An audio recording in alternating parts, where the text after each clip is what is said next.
Yo, what up, though, family? It's your boy, brother Voorhies, the anointed Bible spitter from Detroit, Michigan. Yo, check it out, family. Me and my wife just got back from watching Avengers Endgame. Right off the top, let me tell you guys that this movie is everything that you want in a movie. It had everything in it. Infinity War was an amazing movie, and this is the perfect complement to it, Endgame. And for those suckers on YouTube who saying Infinity War was garbage, man, let me tell you something. Infinity War is probably my favorite Marvel movie, and they did an excellent job with Endgame. Some people thought the beginning was a little slow, but it needed to be. You got to think, Tony and Nebula are basically stranded. Their ship is on life support and that's failing. So basically at that moment, Tony is just kind of like, he just wants to get a message out the pot. So they kind of exploring that. This is our last moments. So you kind of needed to, pick up where Infinity War kind of left off. And that was just basically they lost, they're in despair, no hope. So I'm cool with it being slow in that regard because that's basically where the movie left off in Infinity War.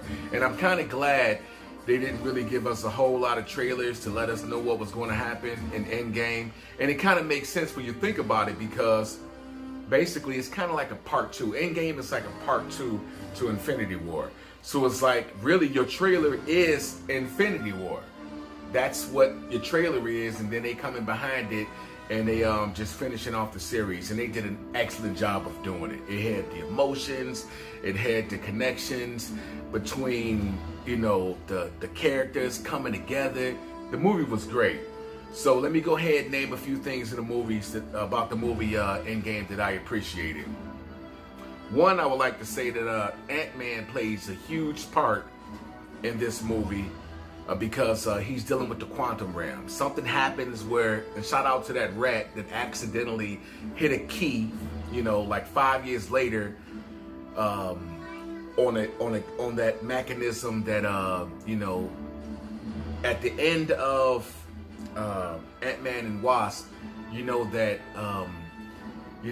he was trapped inside of the quantum realm. So he gets released, the mouse hits a little keypad, he comes out, and basically he goes to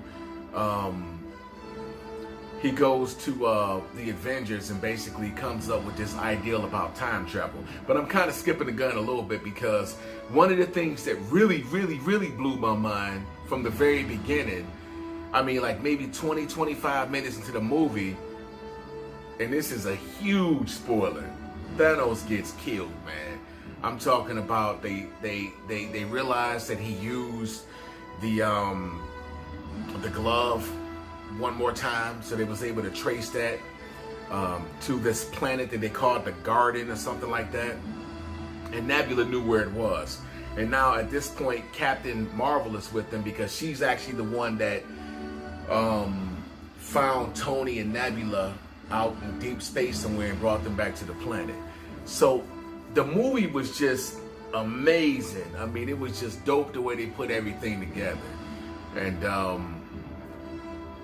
man, I take my hat off to the movie, man. It's like we just seen it, so like what I'm saying ain't in chronological order, man. I'm just kind of like giving it to you as it hits my mind. But me and my wife was in theaters just enjoying it. It was 3 hours long, but it's definitely worth the time that you'll invest to see this movie. And if you're watching this, you've already seen it. You just get my reaction because this right here is full of spoilers. This is just my take on the whole movie.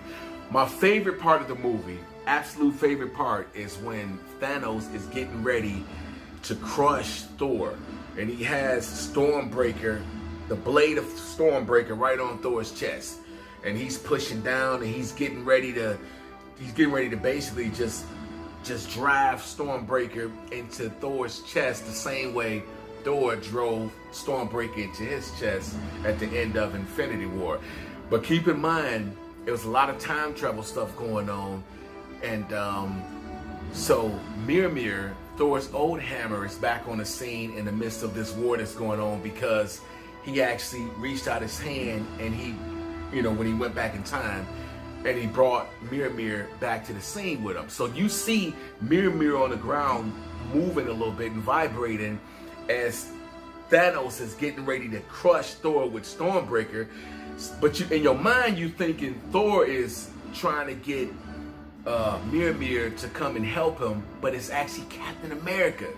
Because you remember in one of those movies, I think it was Age of Ultron, when Captain America tried to pick up Thor's hammer and it moved a little bit and Thor got worried. So this is actually Captain America. He's handling Mir.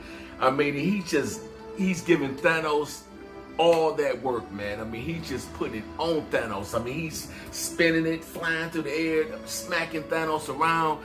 I mean, he's using it to conjure up the thunder. That was like probably the hypest point of the whole movie when Cap did that. Cap was just going toe to toe, just laying everything out there. You could really see the heart of Captain America during that battle. But I can go on and on and on and on and on, but I just have to, out of a 10, I give this movie 1,000. Because, 10 years in the making, this is, take my hat off to the Russo brothers. They did an amazing job of storytelling. This had a great story. Sometimes you can't judge it on how much action there is. You gotta judge it on the story. And in this case, the story was good, the action was appropriate. The movie was deep because there was actually a moment when you seen the stress on Thanos' face.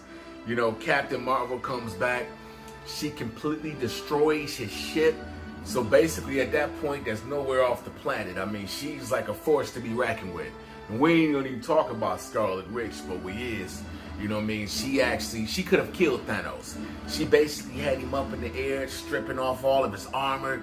I mean, if that would have went on any longer, Thanos would have been gone. But he realized that, and so he ordered his, I think it was Corvus Glaive, to give the signal to just basically just start launching fire bombs on the planet, which would kill his men and, the Avengers and their army.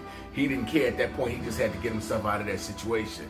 But man, I gotta see this movie again because everything is just kind of jumbled around in my mind. But this is a great movie. If you go to somebody's YouTube channel and they tell you that Infinity War or Endgame was garbage, tell them that I said shut up, and put in the comments that they definitely the donkey of the day, because that movie was great. Go check it out if you ain't already seen it. Like I said, man, I know you've seen it because I'm gonna make sure that I put a spoiler, alert in the beginning, because I don't want nobody clicking on this and end up, I don't want to ruin the movie for nobody. Like, we came home from watching the movie and I wanted to the first thing we did was we went to YouTube to see some other people's reaction, and I didn't like the reactions. I mean, a lot of them was just too analytical. I just wanted to see somebody chop it up and just kick it and just, just kind of just shoot some information out there about what they like best about the movie. So that's kind of what I want to do with this little, review right here. Just kind of throw a couple quick jabs at you. But that's my time, man. I get a movie 1,000 out of 10. It was great. It was dope. It was emotional. It was an emotional roller coaster. I mean, it had its ups. It had its downs. One of the things that I love is time travel. I love the complexity of it. I love how things just get all crazy and unpredictable, and something always tends to go wrong. It had all of those elements in a movie. They did a great job of tying everything together. So, I hope you like this review. If you did, give it a thumbs up. If you didn't, give it a thumbs down. But tell me why you're giving it a thumbs down, and I'll try to make it better. Or if you're just a hater and just want to give it a thumbs down, I appreciate you too.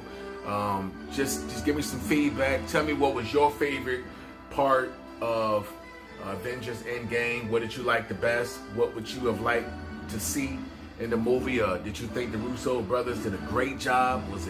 Or did you think it was just a bad movie? Again, like this video, give it a thumbs up, hit that notification button. I want to thank my new subscribers for joining the team and getting down and rocking with me. So again, before we go, I got this real cool pop that I got to show you guys. Most of you guys have probably seen this before, but this is from the movie Infinity War at the end. And as you can see, Thor, this is when Thor threw Stormbreaker into the chest of Thanos. I mean, this is so detailed. He's got all the stones in the glove. You guys can see that. So this is definitely one of my favorite pop pieces right here. Yep, so, yo, thanks for tuning in. I hope you appreciate this video. This is Brother Voorhies, the Anointed Bible Splitter from Detroit, Michigan. Love y'all. I care about y'all. And don't forget, you can fill your life up with things, but only Jesus Christ can give you a full life. Peace.